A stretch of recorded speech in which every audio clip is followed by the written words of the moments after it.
Hi, I'm Greg Adamore, your host for Experts of Southern Nevada. I'm your real estate coach. Each Tuesday at 5 o'clock, we're here with a featured guest talking about the Las Vegas real estate market. Today, I'm happy to bring in Richard Lee, who's CEO and Vice President of Ticor Title Company. And he's been involved in speaking to many groups here in Las Vegas over the last 20 or 30 years. Yep, it's been that long. Yes, and remember, I think we met in 1986 or 7? 86.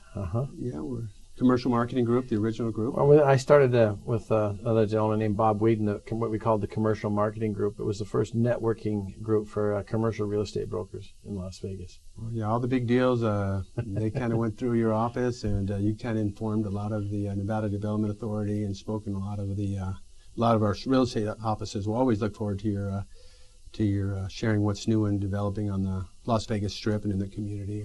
Well, you know, in those days, and even now, but even those days, there was not a lot of printable material about what was happening. Nobody knew about Lake Las Vegas. Nobody knew about Seven Hills. Nobody knew about hardly even Summerlin. Mm-hmm. And we started talking about those early projects and the beginning of the real estate boom in Las Vegas. It was like a 30-year ride. It was pretty incredible being on the ground floor of all that beginning. I remember one meeting in particular that I think Rich McDonald came to and was telling us about how he wanted to develop 3,200 acres way up on the hills. Yeah. And, local family, and they sure did. Yeah, but, McDonald Ranch, that's it. Yeah. Beautiful, beautiful project. And Anthem and Seven Hills and everything that's grown out of that. And, here's one for you.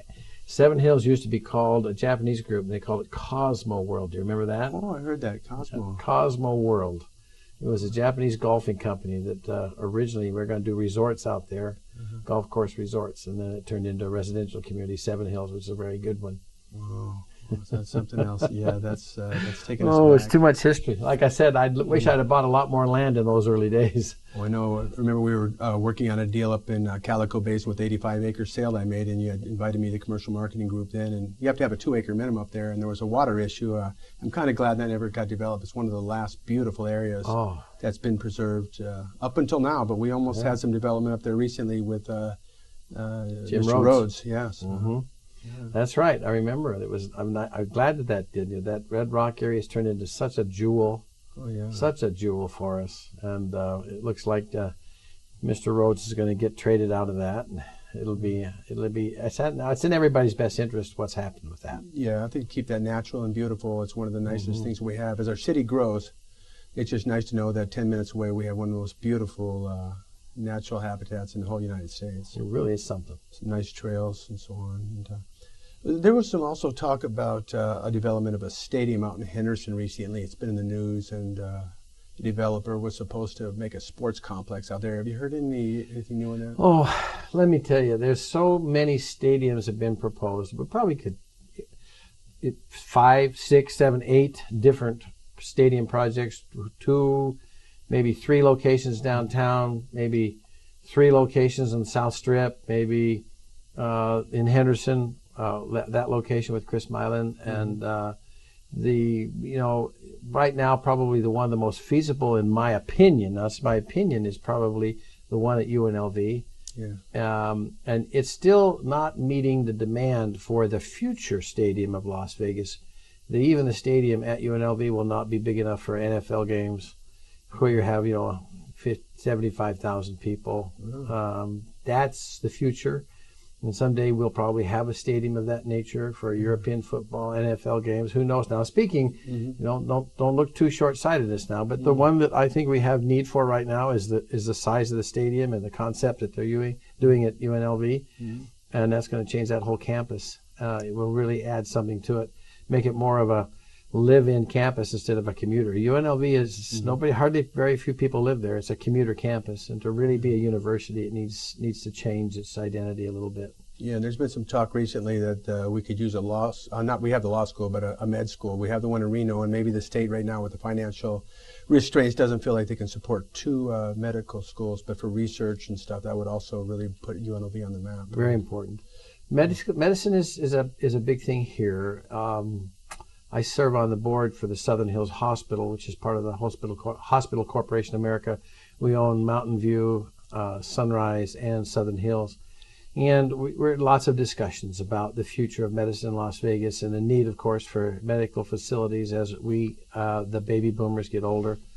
And the discussion of medical tourism, which is a very viable opportunity for some of Las Vegas's future economic diversification, is medical tourism. That there are components of what's being talked about. Not all medical tourism is being talked about is all that good, but there are some components of it that are very valuable. So yeah, if we did something at the university, we probably should, and we probably will. There's becoming more and more interest here. Yeah, I know the Lou Ruvo Brain Institute was a pretty nice staking of flags, so to speak, and then It was. And they recently had some shortages for funding, I think, with the cancer clinic. I'm not sure if that'll get picked back up or not. Well, the Nevada Cancer Institute, what a tremendous facility with a great vision, but the economic times have made it difficult to continue on that road. I think the University of San Diego, I'm not sure, I don't have my facts straight on that, but there's some facilities that they may wrap that into that will keep the viability going for the Cancer Institute, because they did some wonderful work. They still are doing some great work. Oh, yeah, that's encouraging. It's very encouraging. Yes. And the idea of a stadium that we mentioned, it seems like Las Vegas, we recently had the Super Bowl, and it seems like probably more people came here than they did to the game, so there's more of a party in Las Vegas. New Year's is one of the biggest celebrations. So I think we could support a stadium, and I think we'd actually probably have the greatest Super Bowl regalia in history. It'd probably be the biggest here. one. You imagine? They're coming here anyway. The party. Remember when they had the Super Bowl in Arizona? Half the hotels were full of clients that they flew over to the Super Bowl and then flew back after the game for partying at night here. And then all the facilities they have here to watch and be part of it. It's a big night for gaming. It's a big night. And speaking of Arizona, there was some discussion about the interstate freeway. I think it's a Freeway 11 that they want to build and expand. Has that been approved? Have you heard anything new on that? Certainly the concept is getting a lot of recognition. It probably will be something that will happen in the future. Where does it go to? Where does it end? Those are the questions they've got to ask. What's the economic viability? Just to build a road between here, Arizona, and Las Vegas is not necessarily going to get a lot of encouraged funding from the federal government. But if it goes beyond that, if it becomes part of the interstate commerce section on here, it's certainly not going to replace Interstate 15. Interstate 15, if you think about it, which goes right through the heart of the city, is probably the biggest economic bloodline to the western United States that exists today. Wow. And sometimes we don't realize how important that interstate going through our town is. Mm-hmm. Anything on this Ivana Airport? I guess that's been put off, but I guess they still hold that land out there, and that's what it's zoned for? Yeah. Well, the airport, the Ivanpah Airport in the Ivanpah Valley was maybe a little ahead of its time. Mm-hmm. I think if you think about the future of logistics and warehousing and distribution of products, you got to look at the new models by Amazon, the new freight terminals or distribution terminals by FedEx and UPS. What they're doing now lends itself to looking at the Ivanpah area as a major logistic. You realize that we're within a day's drive of 30 to 50 million people. Wow. And that the future, as Amazon is pointing out, is that you can maybe walk into Best Buy, which is like a showroom now. It doesn't have a big warehouse full of 10 TVs. Mm-hmm. You pick out a TV and then it's delivered to your door that day or the very next day. Mm-hmm. And you don't have to haul it in your car.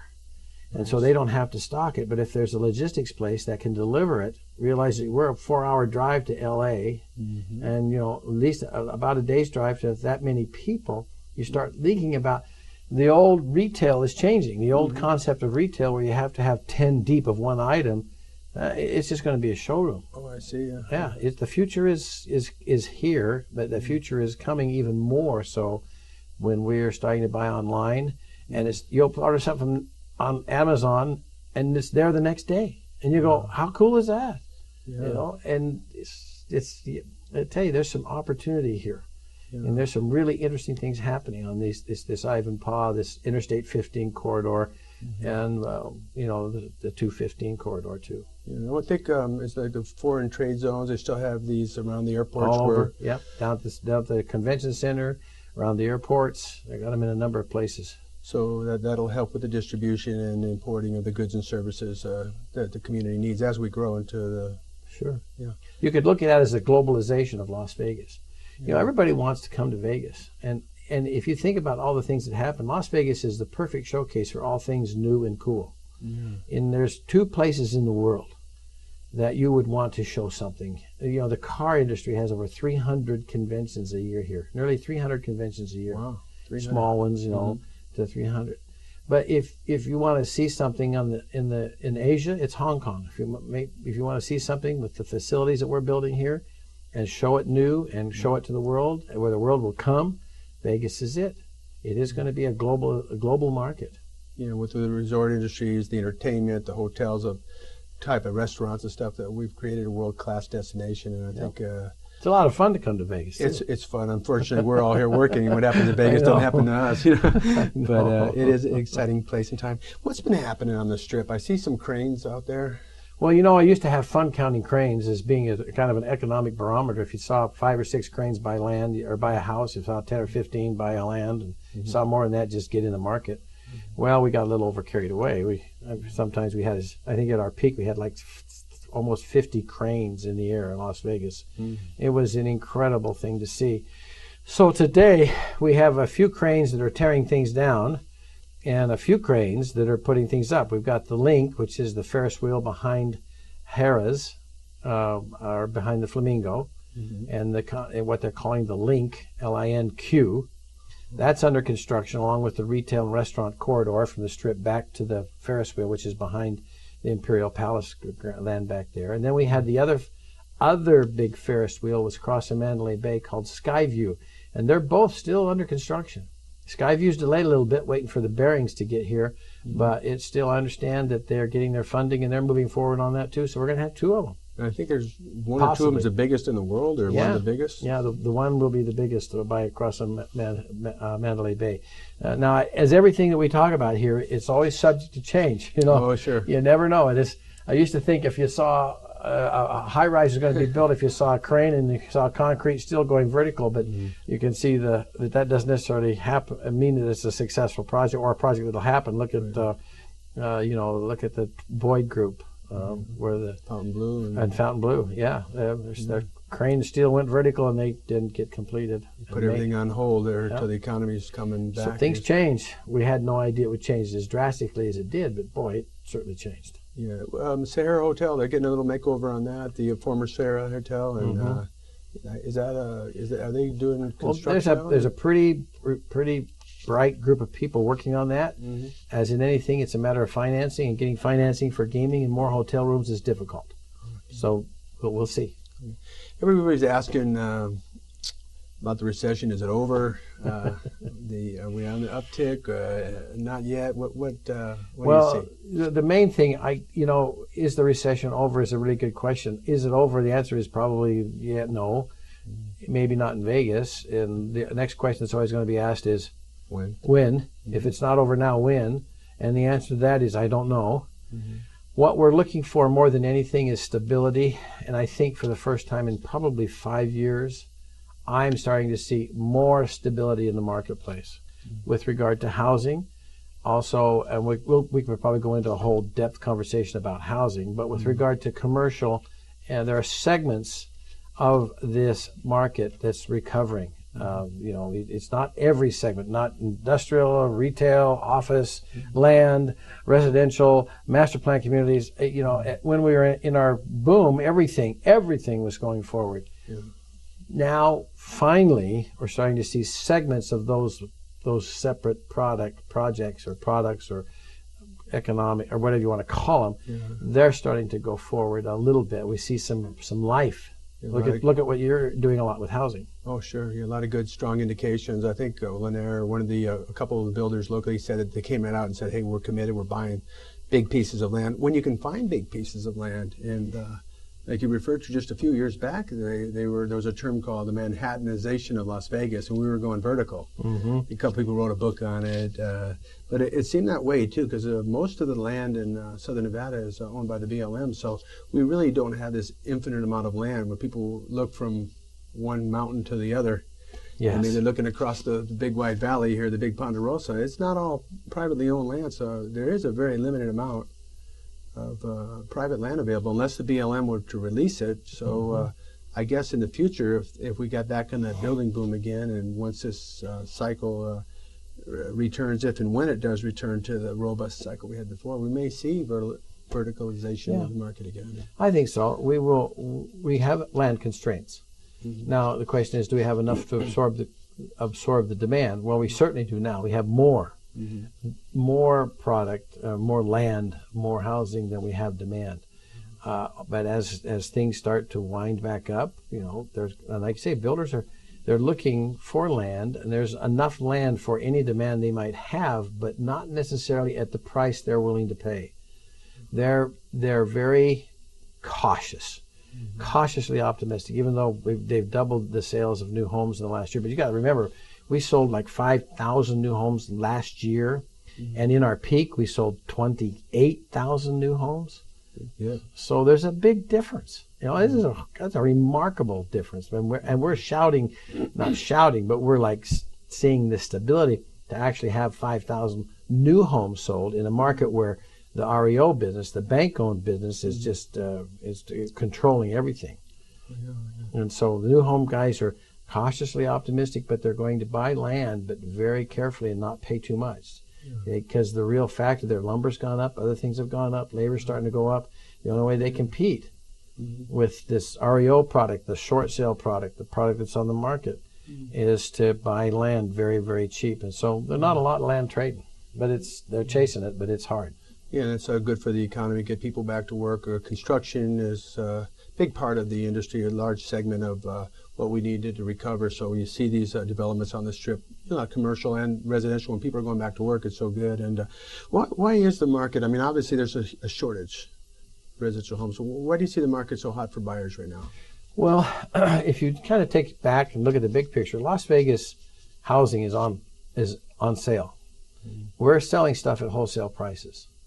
We had the boom where it went insane, and then the crash, and it went below the curve. It went below the trend line. So we're below this trend line, and the product that's selling here now is wholesale, and it's going to get back up to retail. And that's what the builders are preparing for. That's why they're looking at land aggressively. They know that it's going to be back to retail.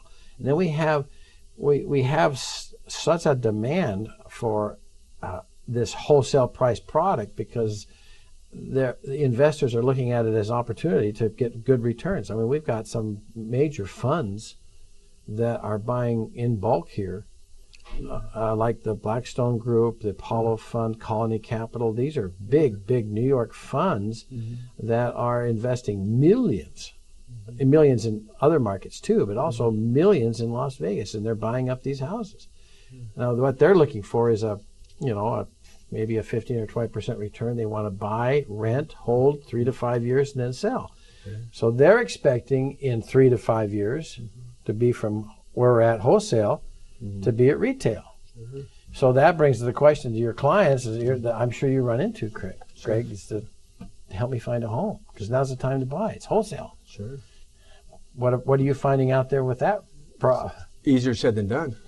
And why? What's going on? Is it crazy? That's right. Multiple offers, and you got Joe, a home buyer, and his wife and 2 kids, and they're got to compete with these hedge fund money or these investors, and not just domestically, but international buyers. Yeah, you got international people coming here buying, not even the big funds, just a small investment group buying 10 houses, or 15 or 20. They're very aggressive. We've had, through the title company, we've had discussions with people in the mortgage industry where even one house, I think, had over 120 offers on it. 120 offers. And that's just insane. It's just crazy. I'm going to sit in front of you as 2 real estate savvy guys and say, that's not sustainable. Something's wrong with the market. We said that when it was too fast and too hot, not sustainable. We knew it would crash, but we didn't know it would crash so far. So will there be a little, are we seeing stability? Probably. Are the prices going to go up and go down again? They're going up. They may come down a little, but I don't know. I cannot predict what's happening in this market right now. Yeah, I never would have predicted the collapse that we had, and Vegas had grown since I got here in 1961. So we've been here a long time. And you've seen kind of a slow. It used to be 3 to 6, 8% a year, and then all of a sudden we went to that 30 and 50%. And obviously, we knew that couldn't be sustained. We were wondering if we need to get a 100-year mortgage to buy a home anymore. And prices were pushing $300 a square foot in nice areas. I specialize in Rhodes Ranch and some of the areas around Summerlin, and those prices were. You were looking at a 1,000 square foot home, 1,200 square foot home for around $300,000 back then. It was getting real close to 300. Now we're seeing prices recovering from the 60, 70, and they're coming back up steadily because of demand. And it won't be long. Most of the things will be selling for $100 a square foot this year. Well, I appreciate what you do is because you try to concentrate on those clients who are trying to buy a home for a home, not just an investor. Right. And it's difficult because you realize you've got interest rates at historically low prices. Interest rates is great. So you have this great interest rate, and those who haven't got their credit hurt or who were hurt, what they call rebounders now, they're coming back now because they've had 3 years after they lost their house to kind of rebuild their credit. They're wanting to get back into a home at these prices at 2%. Oh, yeah. And it's just so difficult because the investors are buying them up so fast. So you work like 5 times harder trying to find them a home. Yeah, you do. And the prices are so low, then it also, when we sold these homes 5 years ago for $300,000, are going for $85,000 now.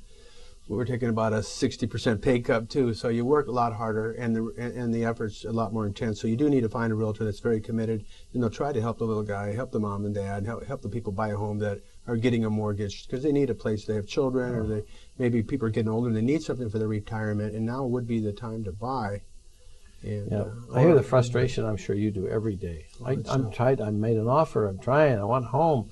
I've seen something I like, but by the time I get there, so it's a lot of hard work. And for somebody like you who's really working hard to help find that product for families, I appreciate that. You know what I do a lot of times? I put them on my website, and I put a little plug in there. It's www.thebestlasvegasrealtor.com. I didn't pick the name, but my guy picked it up because a lot of good search engines. I'm not that arrogant, but I have a lot of homes that aren't in a multiple listing. And the people can come to me, and the beauty of that, I have 2 new ones coming up next week that'll be great. But they come to me, and instead of having to bid against 120 or in some cases 10, 20, 30 offers, they come to me direct. I can get it approved with a bank if it's a short sale, and they don't have to get into that bid war. It might save them $15,000 to avoid that. So a lot of brokers are doing that now. They're trying to service their own clientele by keeping them away from that arena. Smart. Because it's a dangerous arena. The arena is a bit of insanity. It's just so competitive and so aggressive that it's frustrating for people. Yeah. They had guys in the paper would put websites, I want to buy a home, please, and just trying to get a home. And even cash buyers were having some problems recently. But we're going to start to hopefully see a little bit more inventory. People are building. The banks are cooperating. One last thought about the market, because you're involved in the title industry, and a lot of homes might have been bought, prior to the robo signings and some of the stuff that happened with 8B 284. What are some of the issues there? Are some of the properties having issues with the title? Is there blowback, or somebody bought a property and it may not have been acquired properly? Or well, you have to be careful. A lot of attorneys are using those buzzwords, AB 284, robo signing. You need to look at your docs. Maybe they were sound like maybe we can help you get out of your mortgage and all that kind of stuff. It happens, but not a lot. And there's certainly the government and the banking institutions have done a lot of work to protect themselves, if you will. They've overcome the robo-signing with the MERS, which we signed, the MERS legislation that said banks will not be sued criminally for signing property, for doing property with robo-signing or third-party signers. And those things are still changing. We're going to have to see. There will be some changes to the Bill 284, maybe, or I won't say changes, maybe amendments. What the Attorney General did was, in behalf of the consumers, he sued all the banks and made them criminals for doing not providing original documents during a foreclosure process. Of course, there's always ways. We talked a little bit briefly before the show about judicial foreclosure. That's where they don't have to worry about producing. It's a forced foreclosure from a judgment. And then you've got negotiated with short sales is really a negotiated foreclosure. And negotiating in short sales, why it's so popular is it this basically you negotiate away from the original documents. You negotiate that, and the banks are willing to do that now because our Attorney General put their hands in the fire. So they're really encouraged to do short sales, but it still takes too long. Oh, it sure does. Each bank has their own little guidelines, and one of the key things that people need to know about short sales is, there has to be a hardship. We've talked about that in some of the other programs. It's not just that you're upside down. Of course, that is a hardship in most cases because people may have put all their money into it and they want to retire there, and they may have $300,000 or $400,000 in a home that market value may be half that right now. But the water level's coming up with the appreciation of homes, the big demand. So a lot of these folks that were underwater aren't so deep underwater anymore. And that's encouraging. Very encouraging. Yeah. We've seen appreciation for like I say, stability is when these market prices start to go up. Now it can be volatile if it goes up and down, but we've seen it go up with not a lot of down yet because there's so much demand. So I'd like to say, are we going to see a slowdown and a downturn? I don't think we're going to see things a whole lot different this year than we saw last year. And we may not see a real turnaround until 2014, or a real significant difference until 2014. It's going to be better this year, but not significantly better, where we can say we're out of the woods, so to speak. Right. And the hotel capacity has been up, and of course we've got such a strong casino and the marketing internationally that airports just expanded. I think it's bringing in, what is it, 30 or 40 million people come in a year? Yeah, their goal was 40 million. They were short 38, 39. Their goal next year is 41.5, something like that. 41 in the airport through the McCarran. 41 million. That's incredible. That's a lot of bodies. Yeah, lifeblood of the city, really, and an international airport. And I think since they've expanded, we're seeing some good planning on the part of the aviation department. That international airport is going to be more important to Las Vegas as time goes on than anybody can comprehend. It's a beautiful facility. And anytime you have a big international airport like that, you welcome the world to your doorstep. And it's going to bring, like I've talked about, the globalization, the marketing, the showcase, the do business in Nevada. It's going to encourage all that kind of thinking. We're forward thinking in terms of our tax structure and our corporations, easy to incorporate. So there's asset protection, and a lot of people too, as they come to me for consultations, I'll sometimes collaborate with attorneys and trusted professionals, and we'll take a look at their situation. Maybe they need an asset protection trust, something to protect other assets. Maybe they're worried about their RRAs, which are usually exempt from creditors. They can homestead their properties. There's a lot of safeguards that people can have, and but each bank has a little different approach. So it's always good to get some free advice, and we welcome the viewers to call me or get a hold of us or our guests, and if they have questions about the market or short sales or what's happening in our economic community. I appreciate you coming in today, Richard Lee. It's a real pleasure, a real honor to have you. I've been learning from you all these years, and I know that you're always available. I gave you a short notice, and I think when I brought you in today, I wasn't sure if it was going to be radio or TV. Okay, either way, let's go. I've enjoyed it thoroughly. Yeah, it's been very interesting. You can welcome me back anytime. So definitely. You can see I get a little excited talking about Las Vegas. I still do. Oh yeah, my wife and I were in Paris, and they see your tags. Oh, you're from Paris. Oh, you're from Vegas. Wow, they're more excited about Las Vegas. They can't wait. They want to hear all about Las Vegas. So it's a wonderful place to live. We're growing. We're recovering, and it's been my pleasure to be here today, your host.